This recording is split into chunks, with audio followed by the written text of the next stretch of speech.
کہ ہم نے تو انسان کو بڑی بہترین اٹھان کے اوپر اٹھایا تھا، پیدا فرمایا تھا۔ انسان فی نفس سے ہی برا نہیں تھا، بڑی پرفیکشن تھی اللہ تعالیٰ نے اس کو جو بنایا، اگرچہ اس کے اندر اچھائی اور برائی دونوں کا مادہ رکھ دیا، فَأَلْهَمَهَا فُجُورَهَا وَتَقْوَاهَا، لیکن جو اچھائی اور برائی کی تمیز دی ہے، اگر اس کو کوئی یوز کر کے اللہ کے راستے پر آنا چاہے تو یہ ممکن ہے، جس پہ یہ چار بڑے بڑے بندے تو گواہ ہیں۔ بسم اللہ الرحمن الرحیم۔ والتین، قسم ہے انجیر کی، انجیر گواہ ہے اس پہ۔ کون سی انجیر؟ ساری انجیریں نہیں، انجیر کے پودے تھے وہاں پر جہاں پہ نوح علیہ السلام جس درختوں کے یہ جو ان کے پودے جہاں پہ موجود تھے، جس پہاڑ پہ، اس پہاڑ پہ دعوت توحید بیان کیا کرتے تھے، تو وہ انجیر گواہ ہے کہ میرا ایک بندہ نوح بھی تھا جس نے میرے لیے اپنی زندگی گزاری 950 سال۔ والزیتون، اور زیتون کے درخت بھی، زیتون کے پودے بھی گواہ ہیں کہ میرا ایک بندہ خاص تھا عیسیٰ ابن مریم۔ گلیلی جھیل کے کنارے وہ دھوبیوں کو جا کے دعوت و تبلیغ کا کام کیا کرتے تھے، وہاں پہ زیتون کے پودے اگے ہوئے تھے، تو وہ زیتون کے پودے اس بات پر گواہ ہیں کہ ہمارا ایک بندہ تھا جس نے اپنی زندگی ہمارے لیے گزاری توحید کے لیے۔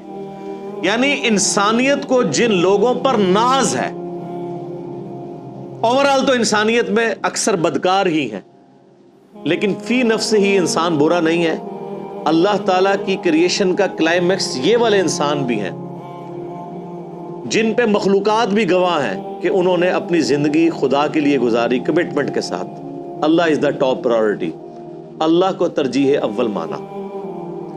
وطور سینین، اور طور پہاڑ بھی گواہ ہے کہ وہاں پر بھی ہمارا ایک بندہ تھا۔ کون؟ موسیٰ علیہ السلام۔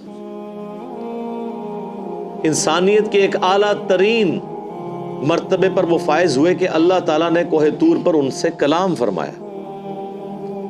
وَكَلَّمَ اللَّهُ مُوسَىٰ تَكْلِيمًا، اللہ نے موسیٰ کے ساتھ کلام کیا جیسا کہ کلام کرنے کا حق ہے۔ اس کائنات میں صرف ایک شخص ہے جس سے اللہ نے دنیا میں کلام کیا ہے، وہ سیدنا موسیٰ علیہ السلام ہے۔ ہمارے محبوب صلی اللہ علیہ وآلہ وسلم سے اس دنیا میں کلام نہیں ہوا، آسمانوں پہ ہوا ہے۔ اس دنیا میں صرف ایک شخص سے کلام ہوا ہے۔ وَهَذَا الْبَلَدِ الْأَمِينَ، اور یہ شہر مکہ بھی گواہ ہے۔ مکہ کس شخص کے اوپر گواہ ہے؟ امام اعظم محمد رسول اللہ صلی اللہ علیہ وسلم۔ مکہ کے 52 سال اس پر گواہ ہیں کہ ایک اعلیٰ کردار کی شخصیت نے ان فضاؤں میں سانس لی ہے۔ مدنی لائف تو آپ کی صرف 11 سال ہے، باقی 52 سال تو مکے میں۔ تو یہ شہر مکہ بھی گواہ ہے کہ یہاں پہ بھی ایک کریکٹر کا کلائمیکس ہے جس کو اس کے دشمن بھی صادق اور امین مانتے ہیں۔ تو یہ چار کی چار قسمیں ان شخصیات کے ساتھ جڑی ہوئی ہیں کہ پوری انسانیت اگرچہ اپنی اکثریت کے اعتبار سے گمراہی کے راستے پر ہے، لیکن پھر بھی اللہ تعالیٰ نے اپنے ایسے بندے پیدا کیے ہیں جو اپنی زندگی خدا کے لیے گزارتے ہیں، چاہے وہ نوح علیہ السلام ہو انجیر کے درختوں کے پاس اللہ کی دعوت توحید بلند کرنے کے لیے، یا عیسیٰ ابن مریم ہو زیتون کے پودوں کے پاس گلیلی جھیل کے کنارے دھوبیوں تک اپنی دعوت پہنچانے والے۔ ان دھوبیوں کو بات سمجھ آ گئی۔ آپ دیکھ لیں کہ عمار ابن یاسر کو بات سمجھ آ گئی، ابو جہل کو سمجھ نہیں آئی۔ جو سمجھنا چاہے گا اس کو سمجھ آئے گی نا۔ اور چاہے وہ طور سینا پر ہم سے ملاقات کا شرف حاصل کرنے والے سیدنا موسیٰ علیہ السلام ہو، یا شہر مکہ میں بے داغ زندگی گزارنے والے سیدنا و مولانا امام اعظم محمد رسول اللہ صلی اللہ علیہ وآلہ وسلم ہو، یہ چاروں کی چاروں شخصیات اس بات پر گواہ ہیں، ان کا کریکٹر اس کے اوپر گواہ ہے۔ کس بات پہ؟ لَقَدْ خَلَقْنَا الْإِنسَانَ فِي أَحْسَنِ تَقْوِيمٍ، کہ ہم نے تو انسان کو بڑی بہترین اٹھان کے اوپر اٹھایا تھا، پیدا فرمایا تھا۔ انسان فی نفس سے ہی برا نہیں تھا، بڑی پرفیکشن تھی اللہ تعالیٰ نے اس کو جو بنایا، اگرچہ اس کے اندر اچھائی اور برائی دونوں کا مادہ رکھ دیا، فَأَلْهَمَهَا فُجُورَهَا وَتَقْوَاهَا، لیکن جو اچھائی اور برائی کی تمیز دی ہے، اگر اس کو کوئی یوز کر کے اللہ کے راستے پر آنا چاہے تو یہ ممکن ہے، جس پہ یہ 4 بڑے بڑے بندے تو گواہ ہیں جنہوں نے اپنی زندگی اللہ کے لیے گزاری. بے شک ہم نے انسان کو پیدا کیا ہر اعتبار سے اعتدال کے اوپر, بڑی پرفیکشن. اور انسان تو اللہ تعالیٰ کی کریشن کا کلائمیکس ہے جی. کائنات میں کوئی مخلوق انسان جیسی نہیں ہے. اس روئے ارض پہ 2 ملین سپیشیز دریافت ہو چکی ہیں ابھی تک, انسانوں کی اور جانوروں اور پودوں کی. 2 ملین, 20 لاکھ سے زیادہ سپیشیز ہے, اور ایک ایک سپیشیز کی تعداد آگے اربوں میں ہے. انسان ہی 7.5-8 ارب ہونے والے ہیں, باقی آپ مخلوقات تو چھوڑ دیں. ان ساری مخلوقات میں چاہے وہ پودے ہوں, چاہے جانور ہوں یا اور مخلوقات ہوں, اللہ تعالیٰ کی کریشن کا کلائمیکس وہ انسان ہے. وَمَا خَلَقْتُ الْجِنَّ وَالْإِنسَ إِلَّا لِيَعْبُدُونَ. اسی لیے اللہ نے فرمایا میں نے جنوں اور انسانوں کو اپنے لیے پیدا کیا ہے کہ وہ میرے تابع فرمان رہیں, میری عبادت کریں, صرف مجھے مانے نا, میری مانے. جنوں اور انسانوں کے علاوہ ہر مخلوق چاہتے ہوئے یا نہ چاہتے ہوئے اللہ کی اطاعت میں بغاوت نہیں کر سکتی. جنوں اور انسانوں کو اختیار ہے, اس اختیار کو استعمال کر کے چاہے تو بغاوت کی زندگی گزاریں, چاہے تو تابع فرمان ہو جائے. لیکن پھر اینڈ ایک جیسا ہونے والا نہیں ہے, اینڈ مختلف ہوگا. یہ اب آپ کی مرضی ہے. انا ہدیناہ السبیل اما شاکرا و اما کفورا. ہم نے تو ہدایت کا راستہ دکھا دیا, اب تمہاری مرضی ہے, چاہے شکر گزاری کی روش اختیار کرو, خواہ ناشکری کی روش اختیار کرو. ہم نے جو راستہ دکھانا تھا وہ دکھا دیا, اب تمہاری مرضی ہے.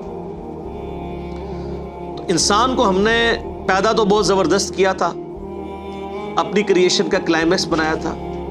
اب اگر سائنٹیفکلی آپ چیزیں دیکھنا شروع کریں, انسان کے اندر جو اللہ نے کوالٹیز رکھی ہیں وہ تو نہ ختم ہونے والی چیزیں ہیں, آپ گھنٹوں اس کے اوپر بول سکتے ہیں. لیکن یہاں پہ چونکہ روحانی پہلو ڈسکس ہو رہا ہے کہ اللہ نے انسان کو اپنے لیے بنایا تھا, ساری کائنات انسان کے لیے بنائی ہے اور انسان کو اپنے لیے بنایا.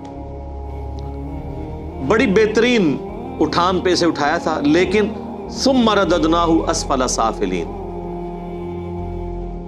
اس کے بعد یہ پسترین حالت کی طرف لوٹا دیا جاتا ہے. اس کے 2 معنی ہو سکتے ہیں. ایک تو فزیکل معنی ہے کہ انسان جوانی تک پہنچتا ہے اور الٹیمیٹلی بڑھاپے کی رذیل عمر کو پہنچ جاتا ہے. لیکن یہاں پر جس چیز کی طرف اشارہ ہے وہ یہ چیز نہیں ہے. یہاں پہ اشارہ اس چیز کی طرف ہے کہ اللہ نے انسان کو بنایا تو بہت زبردست تھا, وہ اللہ کا راستہ اختیار کر سکتا تھا, لیکن وہ خود ہی گراوٹ کے اندر جا کے گر جاتا ہے. ثم رددناہ اسفل سافلین. لیکن سارے نہیں گرتے, الا الذین آمنوا, سوائے ان لوگوں کے جو ایمان لے آئے, وعملوا الصالحات, اور نیک اعمال اختیار کر لیں, وہ ان کی استثناء موجود ہے. فَلَهُمْ أَجْرٌ غَيْرُ مَمْنُونَ, ایسے لوگوں کے لیے تو نہ ختم ہونے والا اجر ہے, ہمیشہ کی جنتیں ان کا مقدر ہونے والی ہیں جو ایمان لے ہیں اور نیک اعمال اختیار کریں. فَمَا يُكَذِّبُكَ بَعْدُ بِالدِّينِ, پس کون جھٹلا سکتا ہے اے نبی علیہ السلام آپ کی اس دعوت حق میں آپ کو جزا اور سزا کے معاملے میں. یعنی اللہ تعالیٰ نے اس کائنات کو ایک مقصد کے لیے پیدا کیا ہے, یہ تو ہو ہی نہیں سکتا کہ اس کا اینڈ جزا اور سزا کے سلسلے میں نہ ہو کہ دنیا میں جس نے گناہ کی زندگی گزاری ہے اس کا بھی انجام وہی ہو اور نیکوکاری کی زندگی گزارنے والے کا بھی انجام وہی ہو. یہ تو ہو ہی نہیں سکتا. کیوں؟ الیس اللہ باحکم الحاکمین, کیا اللہ سب حاکموں سے بڑا حاکم نہیں ہے؟ تو کیا مطلب ہوا اس بات کا کہ دنیا میں معمولی سا حاکم بھی یہ ڈیسیژن کرتا ہے کہ اپنے ماننے والوں کو نوازتا ہے اور اپنے نافرمانوں کو سزا دیتا ہے. تو اللہ تعالیٰ تو سب سے بڑا حاکم ہے. تو اس کا الٹیمیٹ نتیجہ یہ ہے کہ وہ بھی اپنے تابع فرمان لوگوں کو جنت دے گا اور اپنے نافرمانوں کو جہنم میں ڈالے گا. اللہم اجرنا من النار, آمین. الیس اللہ باحکم الحاکمین. اب دیکھیں ہمارے امام مسجد, ہمارے قراء,